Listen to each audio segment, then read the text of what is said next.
Okay, magandang araw po sa inyo mga ma'am sir. Andito po tayo ngayon sa isang resort na binebenta dito sa Kabanggan, Zambales. Dito po ito sa Barangay Lomboy. Yan po ay palabas ng highway. So bagong gawa po yung tulay banda doon. Actually dalawa po access dito from Manila. Isa dun sa may Barangay Lawag at isa dito sa may Barangay dito sa Lomboy, ano po. So dalawa po access dyan. This is about 10 minutes from the highway. Sementado po ang daan yan, dire-diretso doon. So ito po yung resort na binebenta. This is around, I think, 1,461 square meters po itong resort na to. Titled po ito at selling for 38 million. Pero syempre, alam niyo naman tayo mga Pinoy, laging may tawad yan. Baka ma-negotiate pa natin kila ma'am, sir, itong kanilang resort. So ito ang parking space, ano po. Yan, maluwag ang parking space. Tapos silipin po natin sa loob, no. Yan. So may mga structures na po dito. Ano na po ito?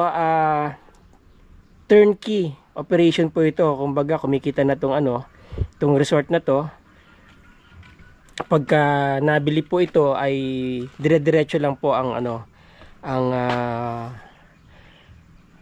customers dito dahil nag-ooperate na po ito for some time. So ayan. Okay, so meron po silang isa, dalawa ganitong klaseng excuse me po, kausapin natin yung caretaker. Excuse me te. Pwede po bang mag-inquire sa iyo na lang tungkol sa mga rooms dito? Titignan ko lang yung loob. Anong tawag niyo sa mga ganitong rooms? Ito po, ano po to? Nakalimutan ko.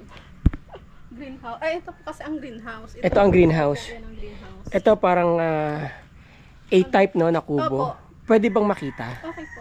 Pwede. Yung loob, okay. Magkano pa rent nyo sa ganitong... Ganito sir, 8,000 po to sir. 8,000?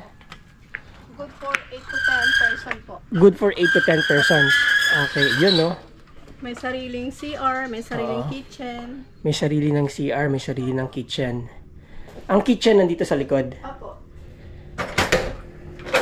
Ayun. Ayun, naalala ko lang sir, TP house pala ang tawag dito. TP house. Opo, TP house. Alright, so ilang TP house meron kayo? Dalawa po, magkabila. So meron silang dalawang TP house, may kitchen dyan, may sarili kayong CR. Sir, ito naman, pull up bed po ito. Pull out. Pull out. Okay. So as you see, meron na sariling ref to, fully air conditioned, tignan po natin yung attic. May TV kayo sa loob, may wifi. Opo, free wifi. Free wifi. Ano to? Smart TV? Opo. Pwede sa YouTube, ganun. Alright. Tapos may... Ayan, akitin natin.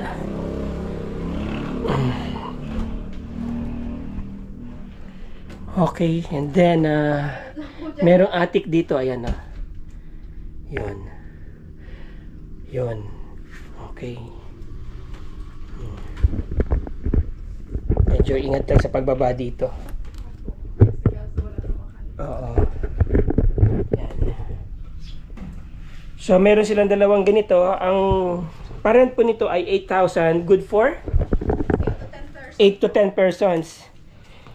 Pwede mag-extra head pa o yun na yun. Sagad. Paano kapag 5 lang sila? Pag 5, ganun pa rin po. Ganun pa rin, Opo. okay. Alright, so meron silang dalawang ganyan. And then, ito pong greenhouse nyo. Ito sir, 10,000 po yan. Isang buo yan. 12,000 sir. 12,000 po pala ito. 12,000 per day. Opo, overnight po, sir. Overnight. Ang check-in is? Kunyari po mag-check-in kayo ng 8 a.m. Ang out nyo po, 9 a.m. na may 1 hour na para magligpit or mag-ice na mga gamit. Okay. So wala kayong check-in time, check-in, check-out time na regular. Basta 24 hours siya. Alright. So yun. So meron ka ng... May sala ka. May kusina. Ayan. Kusina, dining area. Meron kayong ref. Wala ka ng ref. Tapos... okay. Air condition din ba dito? Hindi. Dito po, hindi dito Hindi po na. sa yung Okay. kwarto po ang aircon po. Ayun. Oh, ilang heads ang kasya dito? Ano po, 10 to 12 sir ang pwede. 10 to 12 heads. Opo. 12,000 24 hours. Opo. Okay. May sariling CR na rin. Yun, may sariling CR. Okay, Tapos ganda. ganun pa rin, may pull out na bed. Oo, may pull-out bed. Tapos, double deck. And then, meron kayong cabinet dyan. May sofa. May TV yun, TV. Opo, yan. Okay, TV naman smart po yan. TV. Alright, may internet. Yes, yes, yes. Okay, check natin. May hot shower? May shower po. Shower. Alright. Okay lang yan. Nagpo-provide kayo ng towels? Hindi na. Hindi na po. As is lang itong room lang? Opo. Okay. Nasa guess na po kung magdala sila or ano. Okay. Sa kids naman po, Mm-mm. pwede po sila magbaon or pwede naman po sila Magluto? Okay. So, basta kasama na itong kitchen, kasama na yung gasol Opo. sa rent. Alright, sige. Wala na silang babayaran ng extra Wala na. sa gasol. Okay. Tapos, so yan ang greenhouse. No? Isa lang yan, ano? Opo, ito na po, pinakamalaki Oo, na po ito dito. yung pinakamalaki. And then, may pool dito. Yun. Gaano kalalim tong pool nyo? May, ito po, hindi ko po. Ito for kids, no? More or less siguro ito mga 3 or 4. Opo, kasi meron Tapos ito 5 feet. sila 3 feet, 3 feet, 4 feet, 5 feet, 6 feet. 5 point. 5 feet. So hanggang 5 feet ang pinakamalalim. So hindi masyado malalim. Maganda yung kanilang ano, jacuzzi. Alright. Pati ito. Ito, wala na po dito. Wala na, ito lang may jacuzzi. Okay. So pwede silang, pwede magdala ng alak. Opo, pwede. Okay. So ito, pwede kayong mag-drink dyan. And then, ano naman tong room na to? Snack bar yan, sir. Diyan po naka-ano si ma'am yung may-ari. So kapag gusto nila mag-snack, pwede sila dyan. Pwede pala umorder ng food din dito. Opo. Pwede Okay. po magpaluto ng breakfast. So ito yan ang kanilang mga presyo. Yun. Okay. So common CR, no? Opo. Common CR. Tapos ito, may kubo. For rent yan. Opo. Ah, Tinatawag na Nipa aircon. Nipa aircon. Ito, Ay, doon po pala yung Nipa aircon. Ito for rent po, din to. kitchen po namin. Kitchen yan. Sawali Okay. po pala tawag dito. Sawali Sawali, ano? aircon. Hindi, sawali fan lang po yan. Okay, sawali fan. Okay. Magkano naman ito? Sir, 8,000 po to. 8,000 ilang heads? Mga 10 to 12 po. 10 to 12. So wala nang extra head din, no? Basta 10 to 12 heads. Opo, pag may, Maximum. Opo, pag sumobra naman po, na kayo mag-entrance fee na. Magkano entrance fee? Sa 500 po per 500. Opo. Okay. Hindi na kayo nagpo-provide ng extra mattress sa extra head. Entrance fee na lang. Kung gusto magre-rent po sila ng extra. Magkano? 500. 500 ng extra mattress. Okay. Kompleto na yan. May kumot, may unan. Opo, meron na po. Okay. Tapos yan. Ito may kusina rin pala, no? Ayun. So hindi na natin bubuksan. But anyway, ilan ang kama? Isang buo ba to? Yan po, double deck po yan, sir. Isang buo ito. Opo. Okay. Dalawa po ito. Ito. Oo. King size bed yung nandyan. Tapos ito, double. May division ba sa gitna yan? Wala. Meron po. So lahat ito, Opo, magkano ang rent sa lahat? 8K po. Lahat ito 8K. Paano pag isa lang ang ni-rent? Ay, hindi pwede. Kasi Hindi pwede. ano talaga siya. Okay. Meron siyang hati sa gitna? Wala. Meron. Meron. Para kung dalawa silang grupo, no? Opo. Oo. So, 8K, 10 to 12 heads. Meron ba kayong day tour? Yeah. Wala pa. Kailan pa nag-operate itong resort? Ay, ano na po ito? Matagal na po. Kasi Matagal kami na. po, bago pa lang po kaming caretaker dito. Oo. Para hindi ko pa masyadong ano. So marami na rin silang guest, no? Opo, actually meron po kaming guest sa sa 10 po, mga 40 plus yata. Anyway, ito ay binibenta kubo. Yan Ay, po. I'm sorry, pinaparent. Opo, pinaparent. Magkano naman ang rent dito? 4,000 po siya. Fine lang po yan. Ilang heads? 4 lang po siguro. 4 heads. Okay. Or 6, gano'n. Buksan natin, ha. Tapos silipin natin. Yan, no. Alright. Presko dito. Masarap dito. Hindi mainit, no? Bukas ba? Kaso hindi pa po na ano sir at may Okay lang. natulog po dyan kasi. Ay, sila malinis naman. Oh, maganda yung kubo-kubo ha. Magkano ulit ang per rent? 4,000 ilang heads? 4 to 6. Four- 4 lang yata. 4 heads. Opo. 4 heads. Okay. Pwede na 4 to 6 siguro, no? Opo, Pwede matulog 4 to dito 6. yung iba sa labas. Yung iba dito na. Pag magre-request ng extra fan, okay lang, pwede.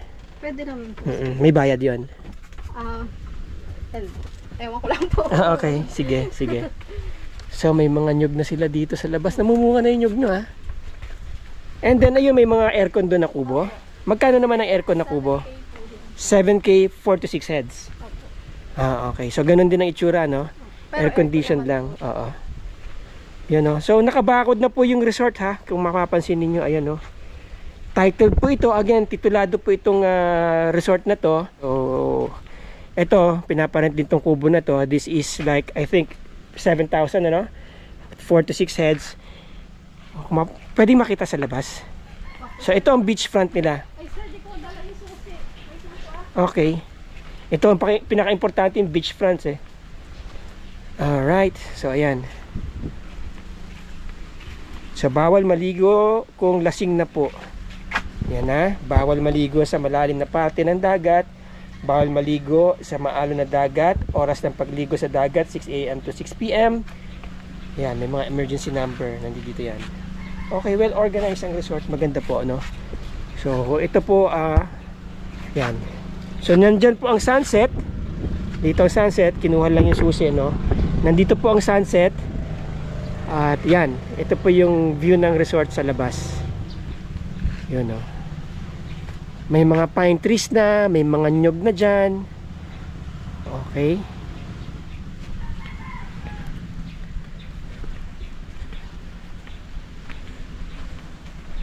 So may kusina, meron ding wash area dito sa labas. Yan. Tanong natin ang ito may shower area din dito. Ito. Okay. So may mga nyug na oh. 'Di ba? Mahirap kaya magpatubo ng nyug tsaka ng puno dito sa lugar na to. Oh, malilim na po siya, presko, maganda na, maraming tanim. Napakaganda ng lugar. Bibihira po yung mga ganitong resort na may mga nyug na dito po sa Kabanggan. Ayan, no.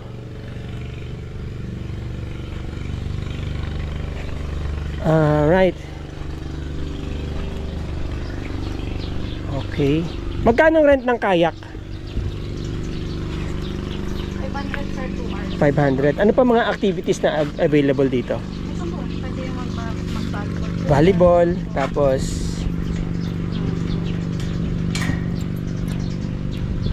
meron kayong ATV?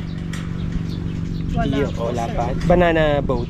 Banana boat sa ano po. Pag may gas po, may dumadaan may din. Pero sa dumadaan. amin po wala actually. Pero pwede mag-rent sa iba, no? Opo, pwede naman. Alright, so stainless po yung gate nila dito. Okay. So ayun.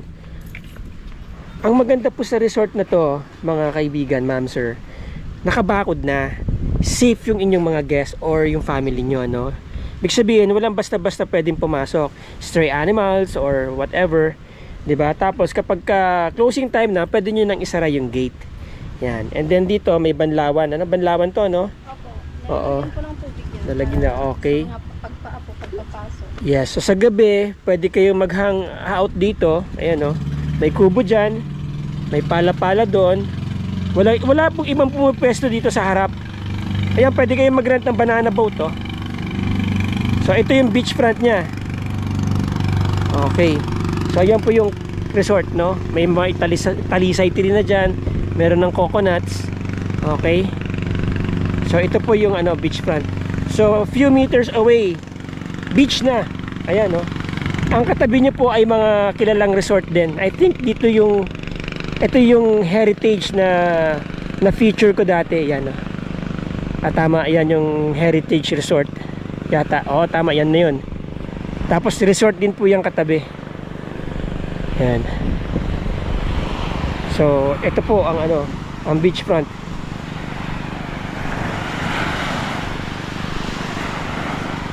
So So andun ang Pundakit, San Antonio, going there, papunta naman ng Botolan, Iba.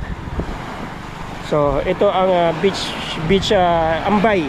Tawagin nating Ambay. Ang tawag nila dito Ambay eh. So ito yung Ambay.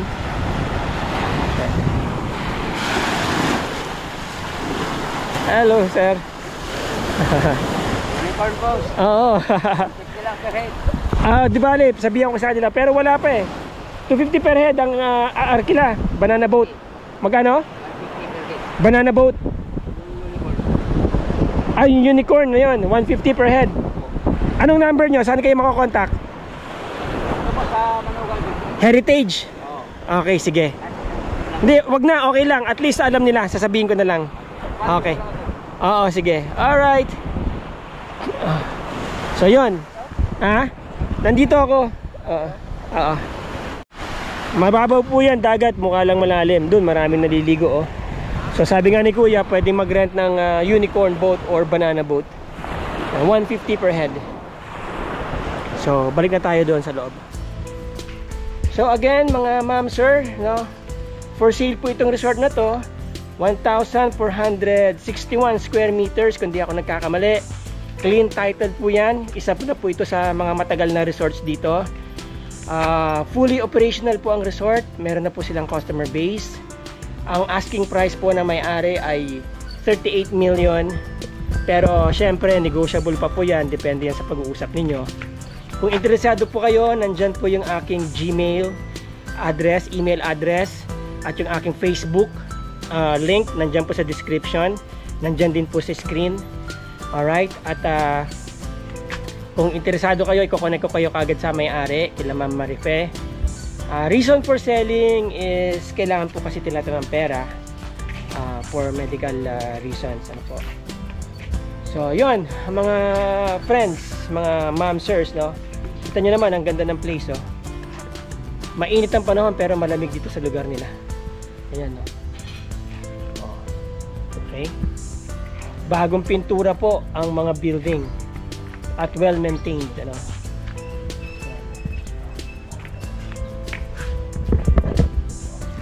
Okay, so hanggang dito na lang po tayo mga kabutswals. Again, maraming salamat sa panonood ninyo. Maraming salamat po sa mga bagong subscribers. We're hitting 3,000 subscribers na. At saka medyo maganda interaction ng views natin. Maraming salamat po sa inyong suporta.